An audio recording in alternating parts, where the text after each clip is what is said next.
Yeah, you are on time. You are on time, Pavungan. We have an interesting guest tonight, Mr. Nathan Paulse, uh, a gentleman of the game. Our guest is here. Yeah, Siphakathi Inside looks. Our guest is also here. Mr. Paulse! Bro, how are you doing? I'm good, thank you. How are you doing, my bro? Good. Thanks, man. Hey, Just it's cold in Cape Town, man. So I got was buff on and everything, and grew the beard for this, especially for this interview. I grew the beard. hey, your beard look nice. Look at mine. It's high. It's like I'm a struggling footballer. Hey, my man. Nah, it's we do what we have to. So nah. Hey, and Durban is cold as well, eh? Yeah. Yeah, it's I don't know. an unusual Durban weather. Yeah, it's been warm here though for the last week or so, and then all of a sudden, yesterday it just turned. So but yeah.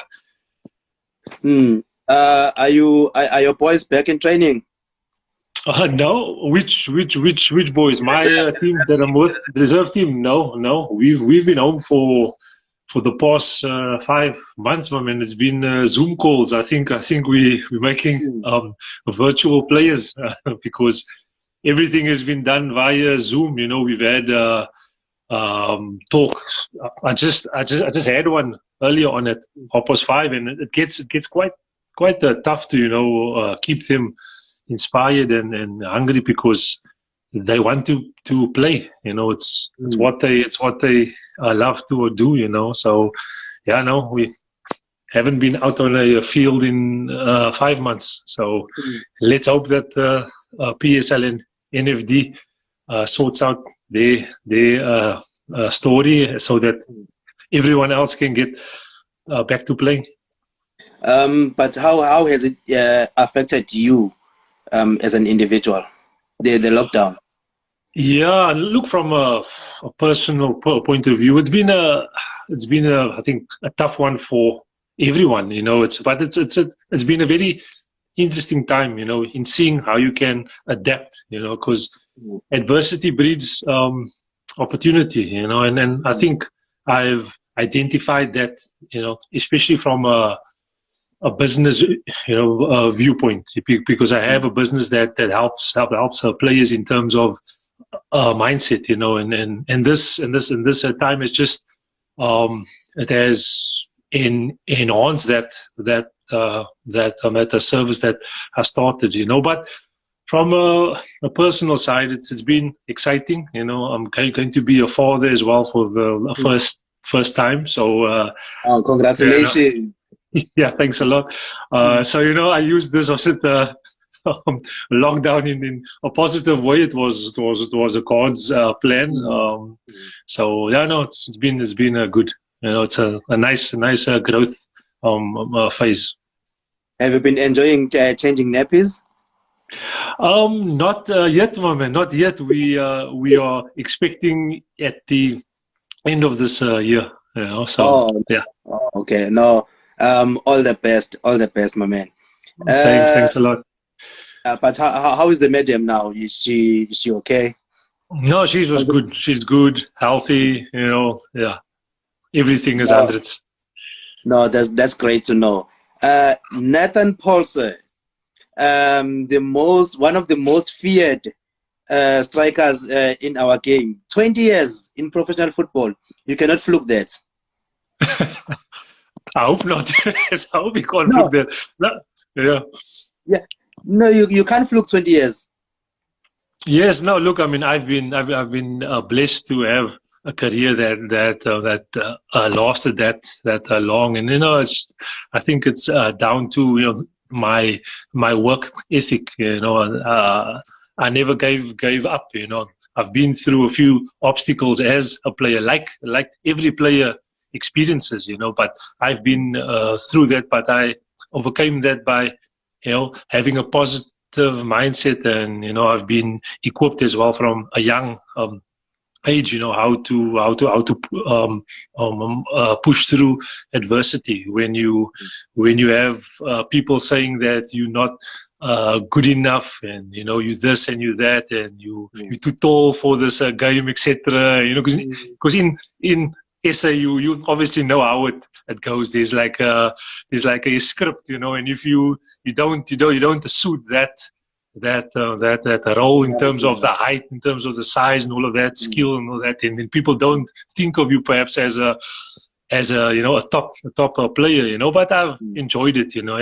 As I said, I've been blessed to, you know, have experienced a career that a few get to have, you know, in terms of its entirety, in terms of length, you know. So it's been good. It's you, it's Monip, one of the few guys who have clocked 20 years in professional football, and you have guys who have done only like 3 or 5 years, and you find them being more celebrated than you. It's unfair.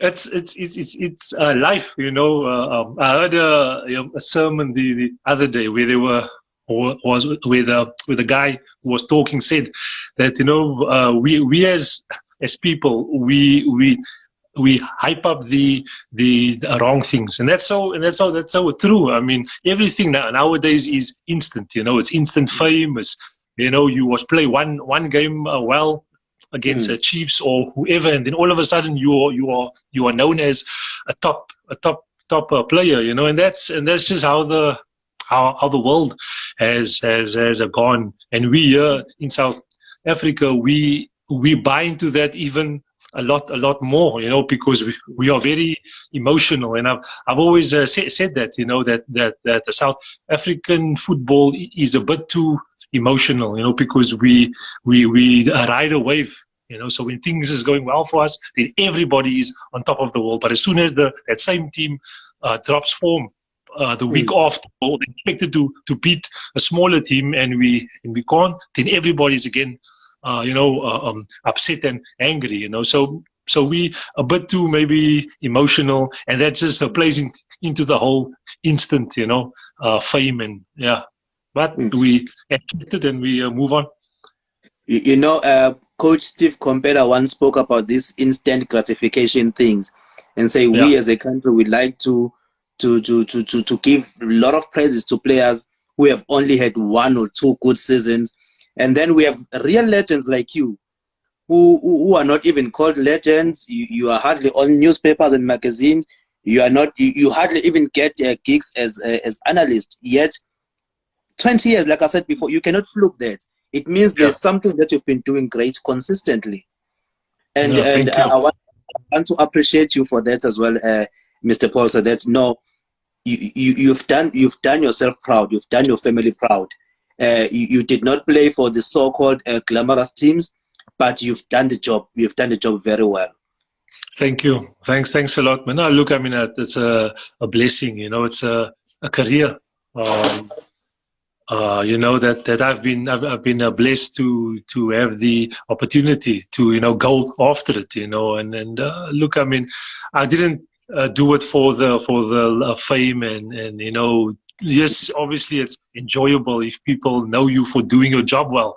But at the end of the day, it was a dream of mine always from a young age, you know. And I've used that in a positive way. It's not everybody's journey to be a superstar and get the nicer gigs, you know. But it's up to you to you know use that in a positive way. I mean, to each his own, you know. And look, I've used it in a good way, and I always say, you know, if I can just impact one player in a positive way, then it's a good thing. I don't you know need to have 100,000 boys that admire me. As long as one does, and then from there he can inspire 5, and then that 5 inspires 10, and it grows, you know. So yeah. Now I'm sure it affects you as much as it affects me that you only had 1 Bafana cap. Uh, yeah, I know. I use it as a joke. To be honest, I use it as a joke. I said, hey, because I've had fans along the way. People in South Africa. But this guy is a cow. He only had one cap. Me, I tell them, hey, at least I'm a cow that had a cap. I had that honor to put on the anthem, and it's look. I mean, I can't fight it now. At the end of the day, I think we as a country, we have to accept why our football is the way it is. Because certain things which is not put in place, and honesty is not perhaps our biggest trait. In that if a player is doing consistently well for that season or 2 or 3, then at least give him a fair shot. But as they say, football is a game of opinions. So that the guy who was in charge at the time, perhaps he didn't think perhaps I would add anything. I mean, I remember my goal in the fact that I moved from Ajax abroad. Was that I thought that if I had left Ajax to go overseas, then my chances of being called up would have increased. I think I made it. We'll come back to this.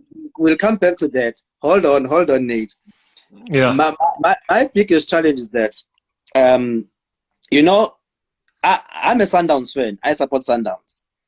Yeah. You were part of the Ajax team that dominated Sundowns. Yes. Chickens. Remember the Motions Chickens? Yes. Yeah, it was in 2005-06. We played Sundowns that season 4 times, and all 4 times we beat them. And remember, they had like top players, my man. Surprise Muridi, Chabangu, Ezrom, Umshlongo. So all playing, all the top guys, experienced guys. But we exposed them 4 times. So do you understand? Do you understand why people will call you a cow, Nathan? Look, I mean, hey, because you abuse big teams, big time. And you must call me a bull or a lion, not a cow. A cow is, I don't know, but yeah, I know it. You know what I called you. Do you know what I called you? Yes. I used to call you a horse pie. I used to call you a horse pie. A horse pie. House pie. Jeez. Because when the ball gets to Bryce Moon on the right hand side, Yes. that Bryce will play the ball in the box, and guess who will get at the end of it? Number 9. House pipe. The house pipe. The horse pie. I've never heard that one. No, that was my nickname of you. But okay. Yeah, you gave us a lot of heartaches. But there was also a battle between you and Kune. You tormented Kune a lot. No, I don't. You know what? It's for me. It's a challenge, man. I love it when because you were a football player, because it gives you a kick. It's like a drug, you also need to have a challenge, and for me, whenever we played against Chiefs, and obviously the big hype was around Chiefs and all those stars, but I knew that, at the end of the day, you can have all that hype around you, off the field, but as soon as we step on the field, it's about which player can hold his nerve, which player has that ego on the field, because ego off the field is easy. It's easy for anyone to be off the field and think you're the man, whatever. But when you step onto the field, now it depends whether you can hold your nerve against a guy.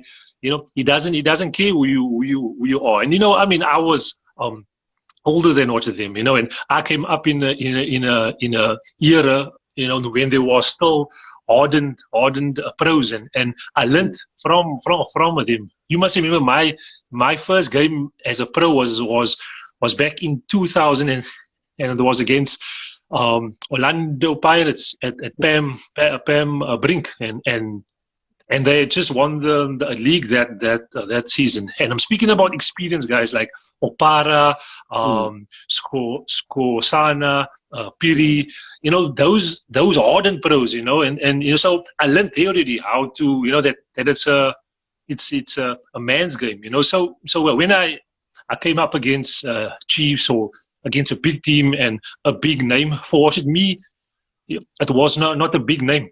It was a player who grew up after me, you know, and because of that, I had more experience than them, perhaps how to handle, you know, intensity and a battle and a challenge, and as well being who I am as a player and as a person. I embraced that, you know. I never, you know, ran away from a challenge, you know. So I love that, you know, because it gave me a kick, you know, to you know, get one over Kune or over whichever team it was. So yeah. A lot of people don't know that you're the current record holder at Ajax. Most number of goals, 56 goals.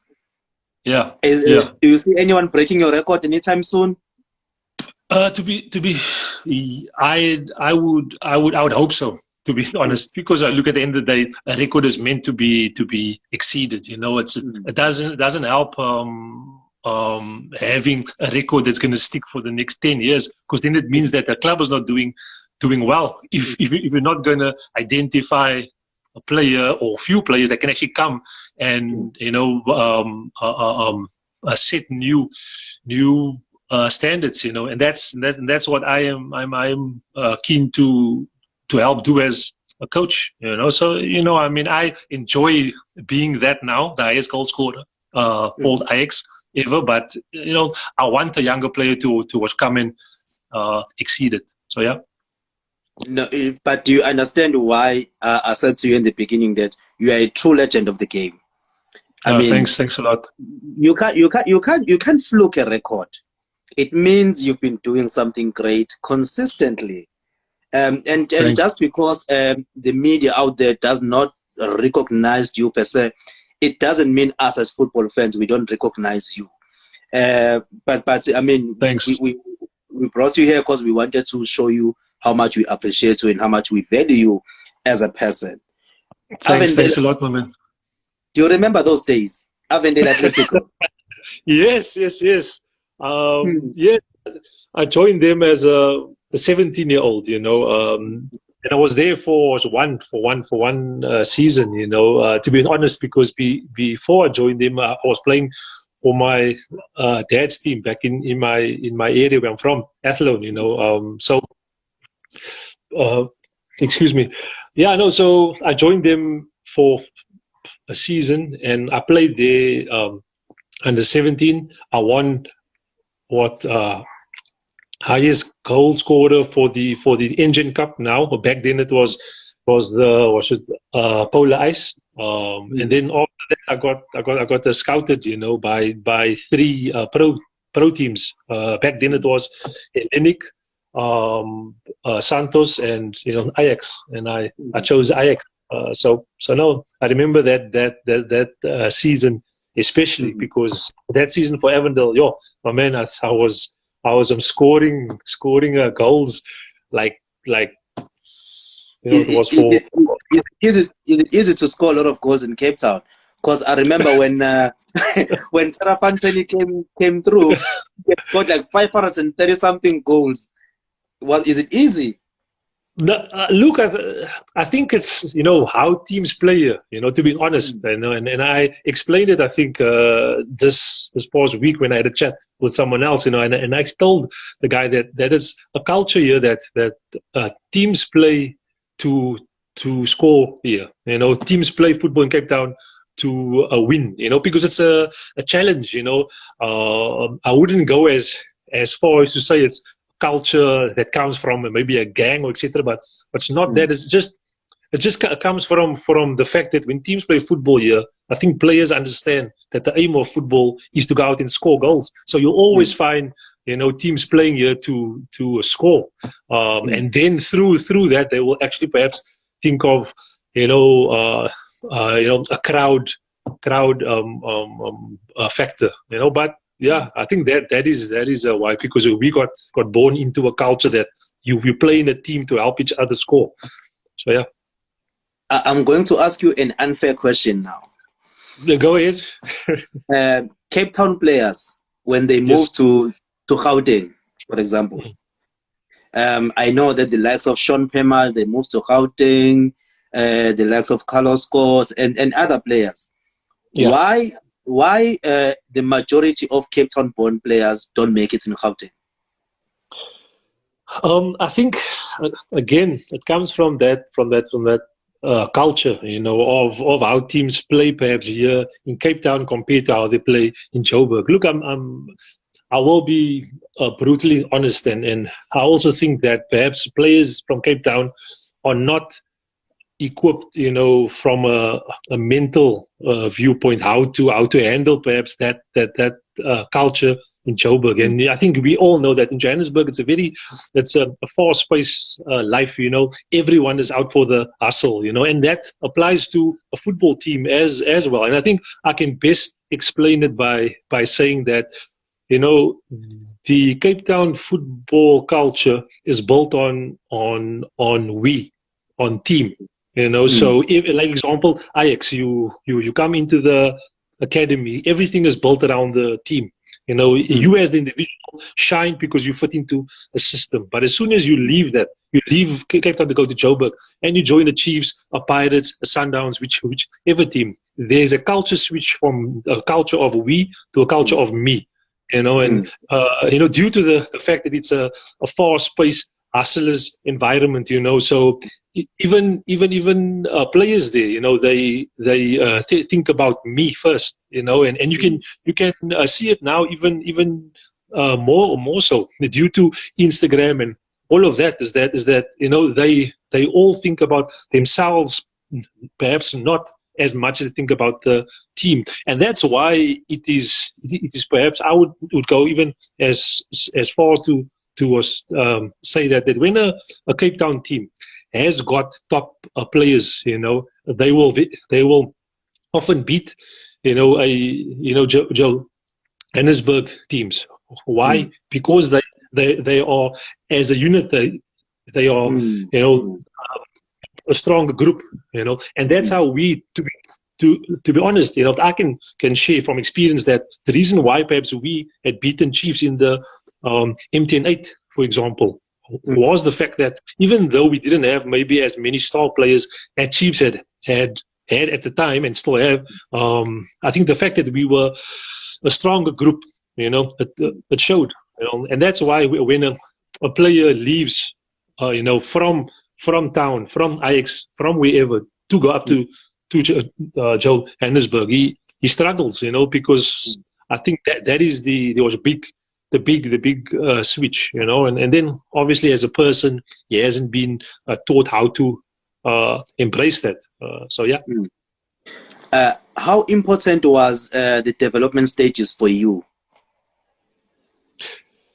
It was important, Look, I joined Ajax in their first year, so you must remember that I was part of the first academy team, so I wasn't really exposed to that side, for a very long time. I was a part of the academy team for about half a season, and then I joined. I signed my first pro deal. So my entire youth football was spent playing amateur, and not, I wouldn't say elite amateur, but look, it was important. I think back then there was a lot more guys that was involved in amateur football that had pure intentions, and the reason why I'm saying that is because you would find a coach that was your under 7 coach, your under 9 coach, your under 10 coach. He was there to purely improve you as a player. I remember as a 7-year-old, we each had a ball, and we each had to pass the ball for an hour non-stop, just passing. Whereas if you think of it nowadays, I think football has become a business from under 7 all the way up, so nowadays they don't really think about improving the footballer, to integrate himself into actual team environment. They think of him being a superstar, and it's a false way perhaps, because not every boy is going to become a superstar, but he has to be taught how to fit into a team, because football is at its core a team sport, you know. So look, I enjoyed it then, you know. I loved it, and the other part about that growth for me was the fact that school soccer was alive back then. I think the big problem we're having in South African football nowadays is the fact that our schools football from primary school to high school is non-existent. I mean, and that also proves why we actually don't have a system that can actually tell a boy and his parent from the age of 8, 9 what path he needs to be on, what school he can attend, what like for example, a Stormers player, a Sharks player, a Bulls player, I'm sure they can identify from where they are right now. They can actually point to every part on their pathway towards being who they are, which school they attended, which club they were at, which high school gave them this and that and all that, because sports and school was linked, and that is where we fall short. But Emma, man, I can talk about this forever, because I've been observing this and forever. So yeah, and it's also part of the Big 11 experience as well, which you are going to tell us about in few minutes. 2008, you took a long flight to Sweden. Yes. And then teams in Sweden started experiencing what teams in South Africa has been experiencing. How was your life in Sweden? It was enjoyable, to be honest. Look, I tell everyone that I learned more about myself as a person and as a player in that 2 years I spent in Sweden than my entire time that I spent here. And that is it's a sad indictment on the industry here, in the fact that how they approach a player, it's still not how it should be. And a simple example of my experience there was the fact that from my first day, the way everybody handled me in terms of how they expected me to behave was as if I was a top class pro, where so I'm speaking about both on and off the field. Whereas here we expect a player to be a world class player on the field, but off the field there's a culture of like you treat a player like a small boy, and that's not how you empower him. At the end of the day, if we're expecting myself as a coach now, if I'm expecting a boy who's a young man to go out in the field to give his best every single game, then as a person I should equip him, I should empower him, because it's not a switch. You're not a robot. You can't go from being a small boy off the field to all of a sudden being a world-class superstar on the field that can handle pressure, etc. A lot of money. Exactly, and that's why we see so many footballers in South Africa over the years that go astray. It's all these things. So look, I mean, I loved it there. It's look, ideally, I didn't do as best as what I wanted to, because honestly, I would have loved to stay there longer.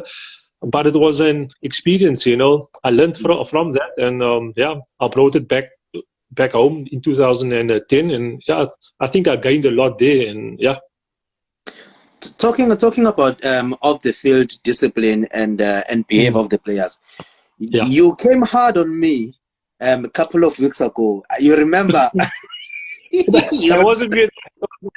They're having a look.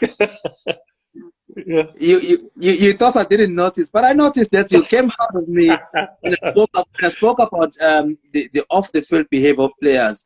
That at times you let our players they have children everywhere, and their behavior off the field does not reflect their on the field behavior.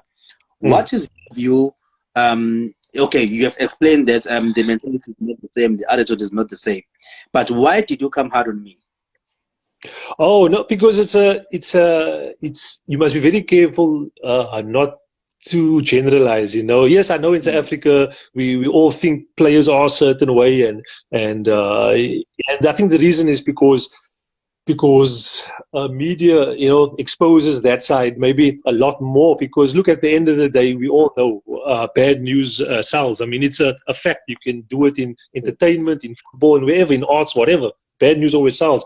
But I think the reason why I came not hard, I think it was an honest view was look, to be honest, it's a deeper issue than just them saying that all football players are like this and all of them go across the PSL to make kids and wherever they are, because you must remember it's a cultural issue, and I'm speaking about the industry now.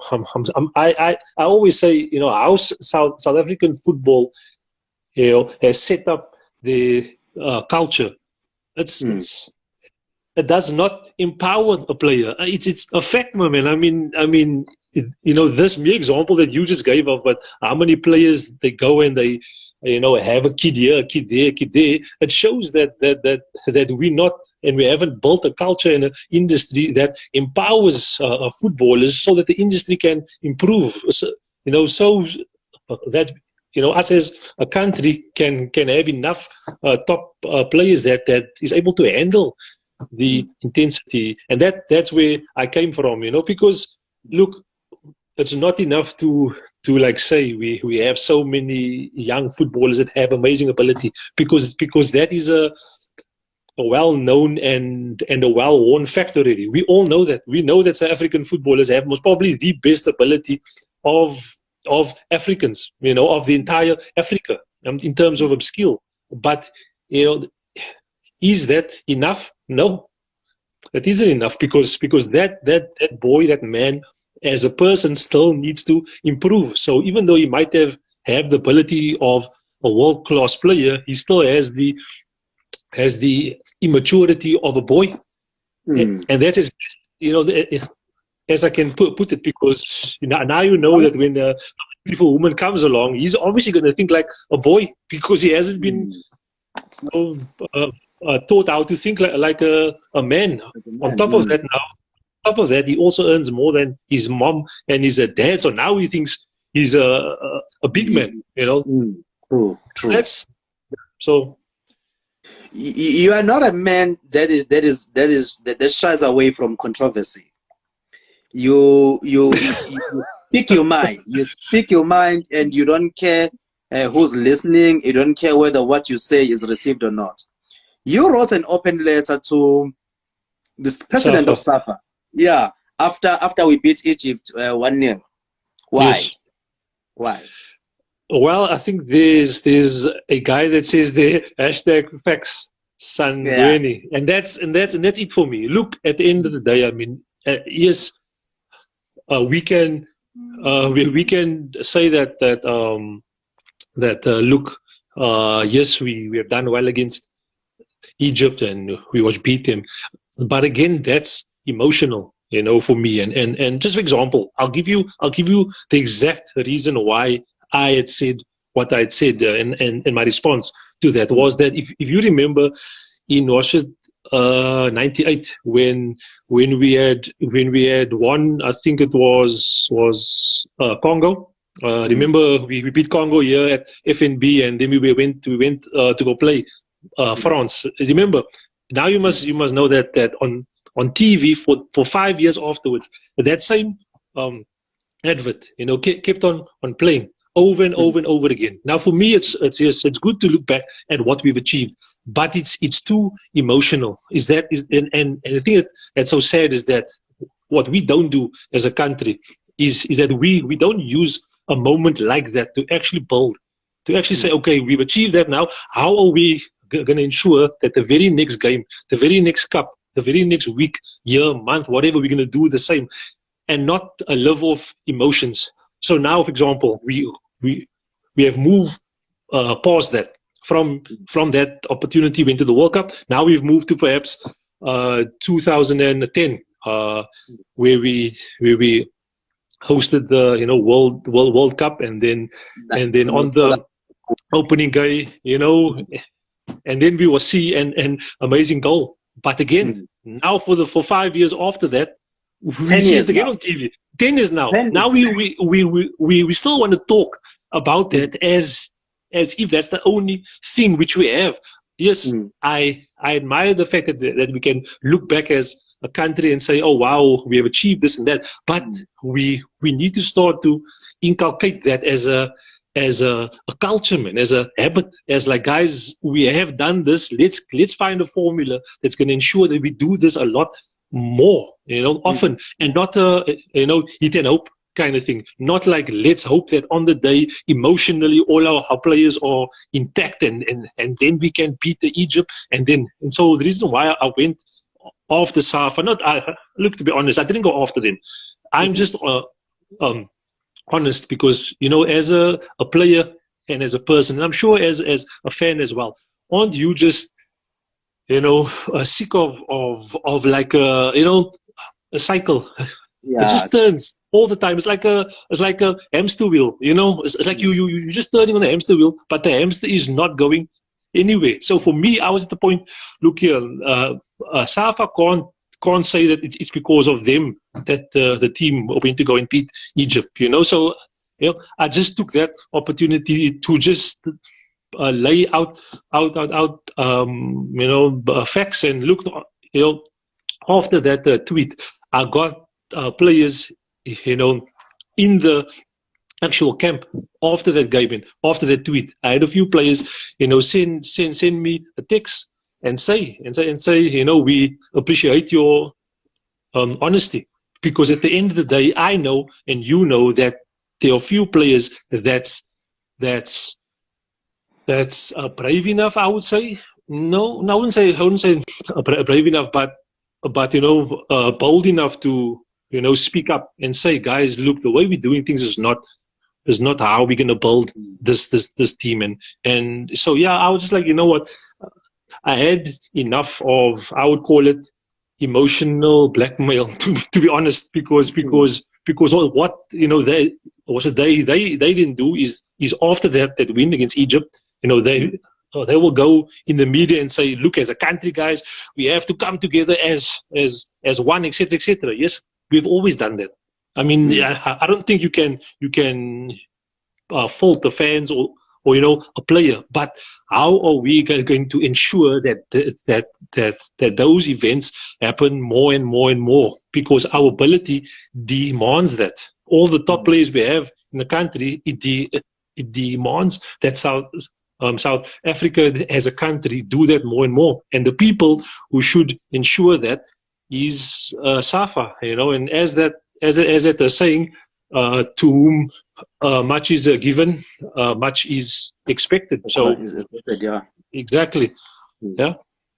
No, I can see the element of Roger Disa in you. I can see the element of Mohsin Etokran. I can see the little bit of Gavin. I see a lot of characters that are coming out of you. But now, tell me something. Tell me something. A young boy by the name of Jody February helps the country to qualify for the Olympics. Goes to the Olympics and just sits on the bench the whole tournament. When he came back, I'm sure he was demotivated. As a senior guy, how did you help that guy?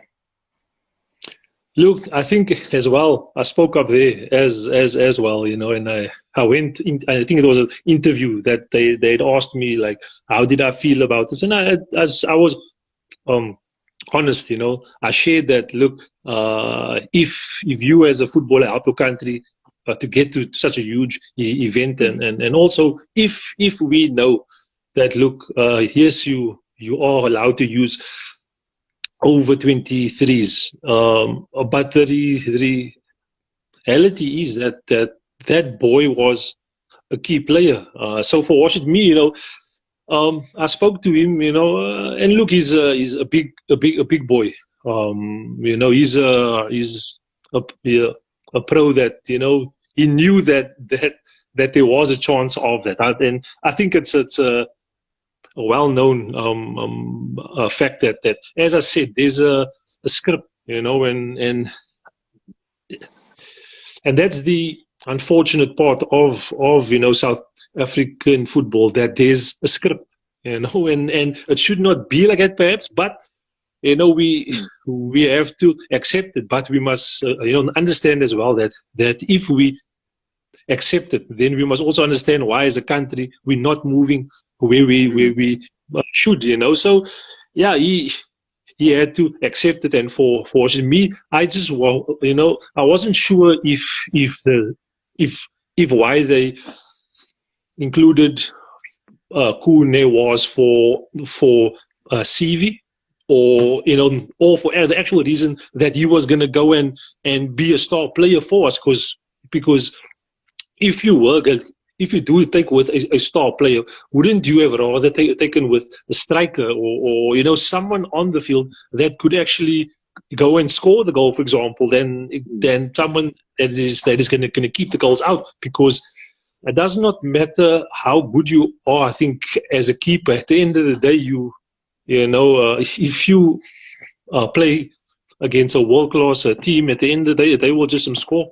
But yeah, I just felt it was unfair. And again, we keep celebrating. There's Mubarak, pocketed Neymar, and that is the only achievement that we came back with. But anyway, it's part of our lives. Remember the MTN final in was it in PE? Yes, in PE. Yeah. Ajax had a very interesting run towards that final. Do you remember who scored the winning goal? 1-0 win.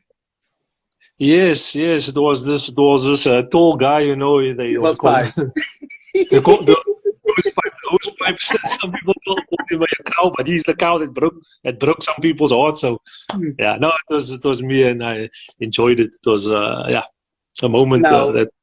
How did you feel? How did you feel after the game?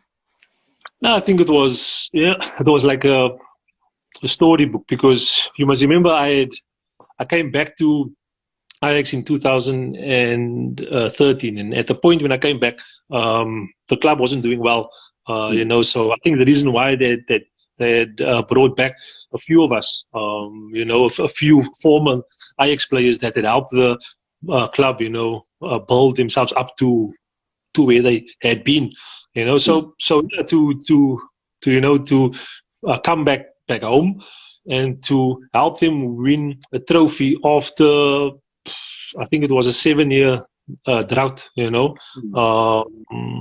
was amazing, and I say it was a storybook, because I started there as a pro, I joined them again as a senior player, and I told them, to be honest, I told the club when I joined them again that I will help them win a trophy again, because I love a challenge, man. You were a sportsman because it brings out in you that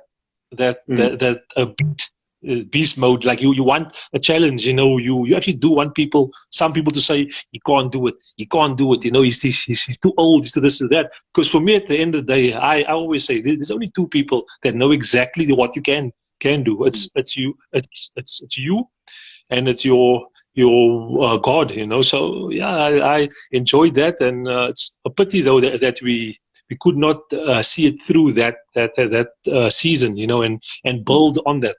But I love that experience here. So no. Before you tell us about the starting 11 project, I want you to answer this one as brief as possible. Yes. Motion Letokal, Gavin Hunt, or Roger Disa?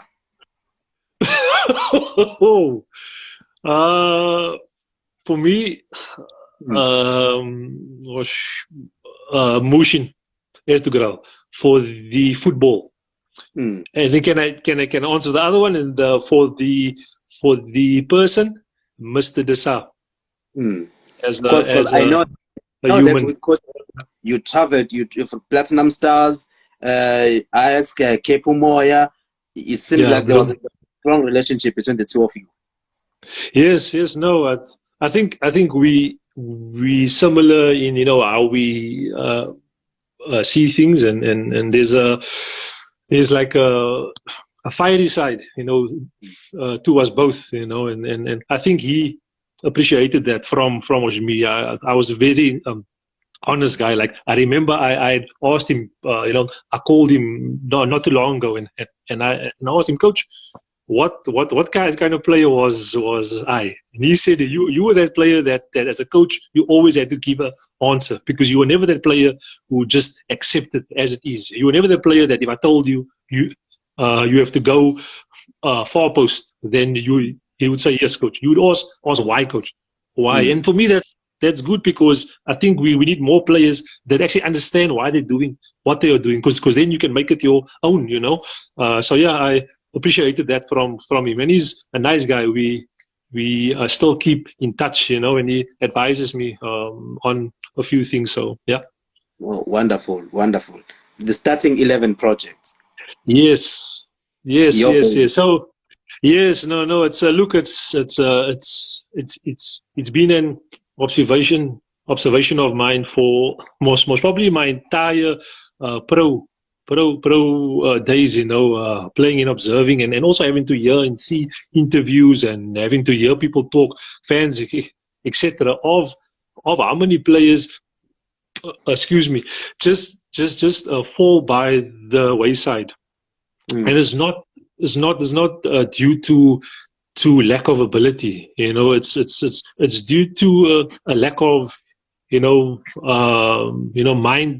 mindset, how to approach this industry as a pro, because it's a difference being a good footballer to being a good pro. Being a good a player is on the field. So in terms of skill, ability, etc. But in order for you to be a top pro, you need a mindset, that embraces you as a man. And so I started a company, starting 11 Revolution, and we offer a course for both amateur and pros. We launched last year, August, and we equip players with mindset tools. So, for example, some of the tools that we empower players with is tools which we all know about. So, identity, purpose, self-awareness, self-belief, goals, how to set them, and then we talk about more football specific. So how to keep your form at a decent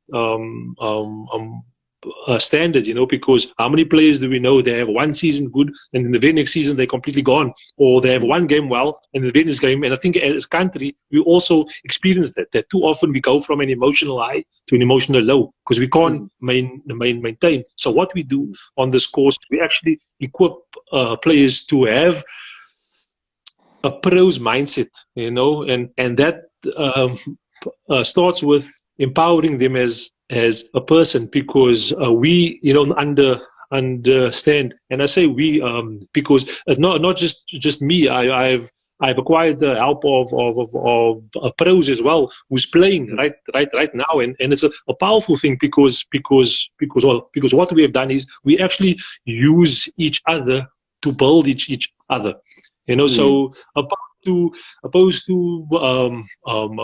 players being alone and each one is doing his own thing. We have built a network, where an experienced pro can help a younger pro after he's done this some course, and he can guide that player through a process, so as he talks about identity, who he is as a man, not a player, because we understand to unleash a player and his ability, you have to improve him as a person. It is a fact, you can't avoid that footballer as a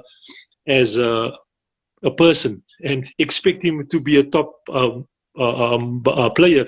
It's not a light switch. We walk to the light switch, put it on, all of a sudden you on form. After the game, you put it off again. No, we have to improve the person so that you as a player can watch it be enhanced, and then you can be able to handle fame and success, obstacles, how to build the ideal dream team around you. And that is just another name for everyone around you. So who you have in your circle is important. And how many players do we hear of and see in the media that have all the wrong people around them? And that's why the player can't handle fame and success and having gone from obscurity to now earning more than his entire household. How does he deal with through all those obstacles? So yeah, we equip them, and it's been a good so far. Look, we just turned a year old, and so far we have mentored about 60 players, and that's both PSL and NFD, and then amateurs as well. So it's a unique service, but it's a vital one that South African football should embrace, a lot more. So yeah, there's a huge gap for you in South African football. Yes, you've identified a very, very important aspect of our game that is missing, and you are actually servicing the country at large. And I know that you were in Gauteng a couple of weeks ago. You were at Growing Champions FC. You were doing your job as well. Yes. I worked with them. In actual fact, it was last year. So they were the first amateur team that I took through the actual course, and they had about 19 boys, sign up, for a 3-month course, and they embraced it and they enjoyed it. Look, it's a powerful thing when a pro player or a former pro player shares experiences, and honest ones, not trying to hide certain things or whatever, but being honest about what it takes to be a pro, how you must think, how you must train, how you must play, and we have included a lot more pros, and as time goes by, we will include more, because the reality is that footballers nowadays don't want to hear from a former pro. To be quite honest with you, my man, because things are moving so fast now with Instagram and all the kind of things. There are players playing pro and amateur, that we want to hear from players playing now. And if we have more, of those players that come on, onto this course and do it, and the player feels after he's done our course that he wants to be a mentor, then that is what we empower them to also do, and it's a building thing, as well, because we then empowering them to also be more in tune with who they are as a person and as a player, and in so doing inspire others to do the same. So it's amazing. You owe us a lot, Mr. Paulse. You owe us a lot, and I'm sure I'm at the end of this current season, I'm going to organize another chat with you, because we need to talk about these things in depth. Yeah. But now, in the interest of time, your best PSL 11. Best PSL 11. Okay, in goals. Oh my man. In goals, I have to go with Munib Josephs. I love him as a player and as a person. At the back, right back, it would have to be I know I'm going to be very biased here in this 11, but but it's my one. It's my 11. So I don't care.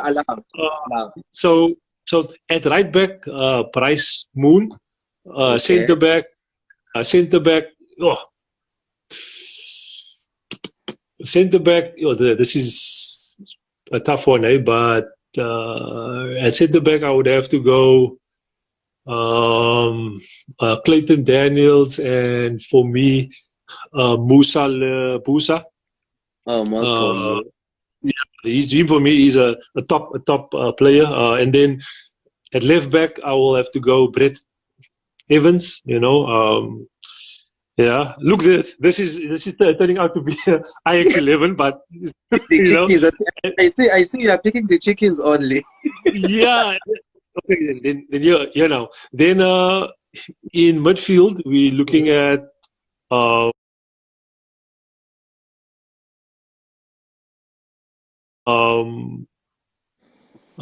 Alfred Piri. My man.